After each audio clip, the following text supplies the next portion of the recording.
Hello दोस्तों, मैं राजेश कुमार आपका फिर से स्वागत करता हूं मेरे YouTube channel Rajesh official the cop में। और आज हम बात करने वाले हैं राजस्थान पुलिस कांस्टेबल का जो हाईकोर्ट का फैसला आया है उसके अंदर क्या फैसला हुआ है और अब आपको क्या करना है। तो जिन्होंने भी रिट लगाई थी उनका जो रिज़ल्ट है वो आ गया है, तो उसी के बारे में बात करेंगे आज हम। और मैं आपको शुरुआत से बता देता हूँ इसमें क्या क्या हुआ है और अब आपको आगे क्या करना है। ठीक है दोस्तों, तो राजस्थान पुलिस कांस्टेबल का भर्ती के लिए एक वैकेंसी निकली थी जिसके अंदर जो टोटल पोस्ट थी वो 3578। ठीक है, 3578 पदों के लिए क्या हुई थी, एक वैकेंसी निकाली गई थी राजस्थान पुलिस की। और उसके अंदर जो सीईटी के अंदर पास हुए थे तो सीईटी के हिसाब से 15 गुना लड़कों को या अभ्यर्थियों को लेना था। ठीक है, 15 गुना अभ्यर्थी लेने थे इस एग्ज़ाम में, लेकिन 15 गुना अभ्यर्थी पास नहीं हुए। तो जो हम देखते हैं अगर इन 3578 के 15 गुना, तो 15 गुना लगभग हो जाते हैं आपके 53,670। 53,670 अभ्यर्थियों को बुलाया जाना था, किसके लिए? फिजिकल के लिए। लेकिन फिजिकल के लिए 53,670 अभ्यर्थी नहीं बुलाकर आपको बुलाए गए कितने? वो बुलाए गए थे 41,953 अभ्यर्थी बुलाए गए फॉर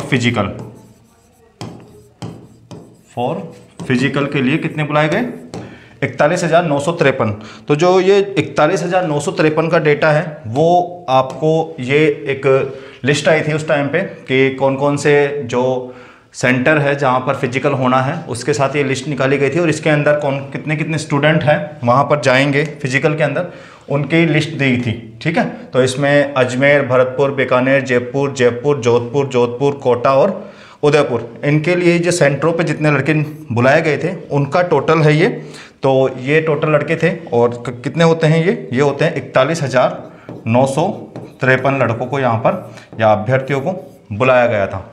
तो इसी के ऊपर जो क्या था कि रिट लगी थी कि जो भी लड़के अच्छे मार्क्स प्राप्त करे थे उन्होंने रिट लगाई थी कि सर हमारे ऊपर जो हमारे मार्क्स हैं वो अच्छे आए हैं लेकिन फिर भी हमारा फिजिकल के अंदर कॉल नहीं हुआ है। तो इस वजह से इसके ऊपर रिट लगी थी। और वो रिट लगी थी इस वजह से क्योंकि जो अभ्यर्थी बुलाए जाने थे 53,670, लेकिन 53,670 की जगह पर कितने बुलाए गए? केवल 41,953 अभ्यर्थी बुलाए गए। तो जो ये डिफरेंस हुआ वो डिफरेंस हुआ लगभग 53,670 माइनस 41,953, और ये डिफरेंस आया था लगभग 11,717 का। ठीक है, ये वैकेंसी के हिसाब से है, उनका 15 गुना लिया गया है। और ये जो अभ्यर्थी मैं बता रहा हूँ ये टोटल जो लिस्ट आई थी उसके अंदर कितने कितने अभ्यर्थी कौन कौन से सेंटर पर पहुंचे थे उसके हिसाब से ये लिस्ट है। ठीक है दोस्तों, तो ये नंबर वही है। और इस डिफरेंस को पूरा करने के लिए जिनके मार्क्स अच्छे थे उन्होंने हाई कोर्ट के अंदर रिट लगाई कि सर हमारे मार्क्स अच्छे थे लेकिन हमारा रिजल्ट नहीं आया, और जो ये लड़के कम सेलेक्ट हुए हैं फिजिकल के लिए वो किस आधार पर सेलेक्ट किया है विभाग ने या फिर जो भी भर्ती बोर्ड है उसने इन लड़कों को किस आधार पर सेलेक्ट किया, यही चीज़ पूछने के लिए उन्होंने क्या किया था, रिट लगाई थी हाई कोर्ट के अंदर। और हाई कोर्ट ने क्या बोला कि हाई कोर्ट ने जो विभाग और जो भर्ती बोर्ड है उससे सवाल किया कि जो ये आपने 15 गुना की लिस्ट निकाली है सीईटी के लिए वो किस आधार पर निकाली है कि इसके अंदर जो अभ्यर्थी है वो कम शामिल हुए। तो इसी बात के ऊपर इस भर्ती के अंदर रोक लगी थी जो अभी तक चल रही है। 2 बार उसकी सुनवाई हो चुकी है और तीसरी सुनवाई अभी 6 फरवरी को बताई जा रही है। लेकिन जो कल की सुनवाई थी उसके अंदर इसका क्या रिजल्ट रहा वो भी हम बात करेंगे। और अब आगे आपको क्या करना है, जो आगे 6 तारीख की सुनवाई है उसमें क्या रिजल्ट आ सकता है और इसका एग्ज़ाम कब होगा, तो इन सब चीज़ों के बारे में मैं आपको आज बताने वाला हूँ। तो दोस्तों बात करते हैं 11,717।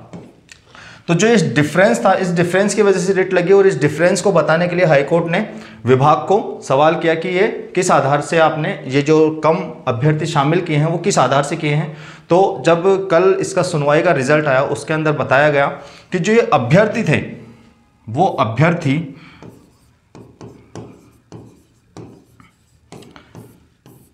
विधवा, परित्यक्ता और भूतपूर्व सैनिक, एक्स सर्विसमैन, एक्स सर्विसमैन की जो पोस्ट थी, उन पोस्टों पे जितनी वो पोस्ट थी उनके 15 गुना लड़कों ने या अभ्यर्थियों ने फॉर्म नहीं भरा। अगर हम उन पोस्ट की बात करें, जो एक्स सर्विसमैन की पोस्ट है या विधवा की पोस्ट है, परित्यक्ता की पोस्ट है, तो वो टोटल पोस्ट होती है आपको, जो भी जब विज्ञप्ति आई थी तो उस विज्ञप्ति के अंदर पूरे जिलों का हिसाब से उसके अंदर विधवा की अलग से सीट थी, परित्यक्ता की थी, एक्स सर्विसमैन की थी, तो उनको जब जोड़ते हैं तो वो टोटल सीट होती है 443 सीट। ठीक है, और इन 443 सीट का अगर यहाँ पे लिख देता हूँ मैं, विधवा प्लस परित्यक्ता प्लस एक्स सर्विसमैन। ठीक है, ये एक्स सर्विसमैन की सीटें थी 743, और इस 743 को जब हम 15 गुना लेते हैं तो ये कितना हो जाता है, लगभग ये जाता है आपका 11,145। 11,145 सीट जो थी वो, या 11,145 जो अभ्यर्थी लेने वाले थे वो विधवा के, परित्यक्ता के और एक्स सर्विसमैन के लेने वाले थे। और विभाग ने यही जवाब दिया कि जो ये कम अभ्यर्थी शामिल हुए हैं इस एग्ज़ाम के अंदर, वो सिर्फ जो सीटें हैं या वो जो नंबर हैं वो इनके ही हैं। ठीक है, इन सीटों पर इतने अभ्यर्थियों ने फॉर्म भरा ही नहीं तो वो सेलेक्ट कहाँ से करते। इस वजह से इस जो 15 गुना की लिस्ट निकाली गई थी इस भर्ती की, वो इनकी वजह से ही कम अभ्यर्थी उसके अंदर शामिल हुए, और जो लिस्ट आई वो 41,953 के समथिंग की आई। ठीक है दोस्तों, तो यही उनकी रिट का जवाब है, जो जिन लड़कों ने रिट लगाई थी, और विभाग ने ये जवाब दिया है कि ये जो सीटें खाली रही है या जो कम अभ्यर्थी शामिल हुए हैं वो केवल विधवा, परित्यक्ता और एक्स सर्विसमैन के हैं, तो वहाँ पर उनके इतने फॉर्म नहीं भरे, इसलिए जो लिस्ट आई है वो उनके हिसाब से आई है, और उनकी श्रेणी में, बाकी और श्रेणियों में 15 गुना के जो भी कैंडिडेट थे उनको सेलेक्ट किया गया और उनको फिजिकल के लिए बुलाया गया। ठीक है दोस्तों, तो दोस्तों अब आपको समझ में आ गया होगा कि ये रिट क्यों लगी थी और इस रिट का विभाग ने क्या जवाब दिया है। तो यानी विभाग ने जो लिस्ट निकाली थी वो बिल्कुल सही निकाली थी उस टाइम पे। भर्ती बोर्ड ने भी जो लिस्ट का साथ दिया, जो लिस्ट उन्होंने निकाली 15 गुना के लिए सीईटी की, चाहे उसमें कम अभ्यर्थी शामिल हुए, लेकिन वो उनके हिसाब से उन्होंने जो श्रेणीवार हर श्रेणी का 15 गुना उन्होंने लड़के सेलेक्ट किए थे वो बिल्कुल सही थे।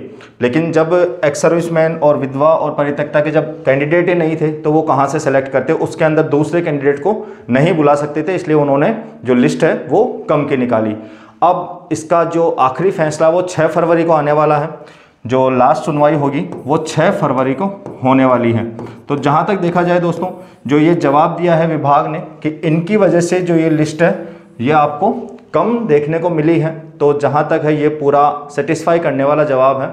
तो जो भी लड़के रिट लगाए थे या जिनका भी सिलेक्शन नहीं हुआ है, अब मैं उनको यही कहना चाहूँगा कि 6 फरवरी को भी इसके अंदर ज़्यादा कोई बदलाव नहीं होगा। जहाँ तक है अब कोर्ट जो भी अगर आदेश देगा वो इस भर्ती को जल्दी से जल्दी पूरा करने का आदेश देगा, और जहाँ तक है ये भर्ती है वो जो आपके इलेक्शन है उससे पहले ही इसका एग्ज़ाम कंडक्ट करा दिया जाएगा। तो जो भी लड़के अब इस भर्ती में फिजिकल में शामिल होने का वेट कर रहे थे, रिट लगाए थे, मैं उनसे कहना चाहूँगा कि अब आप अपनी जो भी नेक्स्ट तैयारी है आप उसके अंदर जुट जाइए।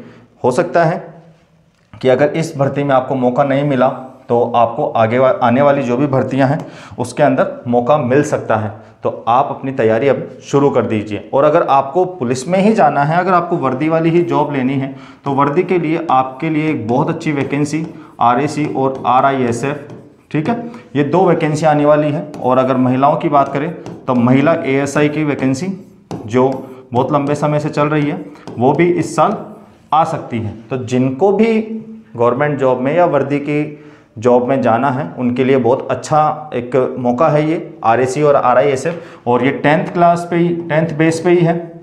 ठीक है, तो इस वजह से 10th बेस पे होने की वजह से इसके अंदर CET का भी कोई काम नहीं है, तो आप CET से बिना डरे इस वैकेंसी की तैयारी कर सकते हैं। और जो इस वैकेंसी के अंदर आपको बताया गया है कि जो इसका पैटर्न रहेगा वो पहले फिजिकल होने वाला है, तो फिजिकल पहले होने वाला है, तो जिसको भी इस जॉब में जाना है वो अपने फिजिकल की तैयारी शुरू कर दे। क्योंकि दोस्तों फिर लास्ट टाइम पे जब वैकेंसी आएगी, अगर आप वैकेंसी का वेट करोगे कि जब आएगी तभी हम तैयारी करेंगे, तो वो जो आपका राजस्थान पुलिस में हुआ है पहले वैसा का वैसा ही रिजल्ट फिर अभी देखने को मिलेगा आपको।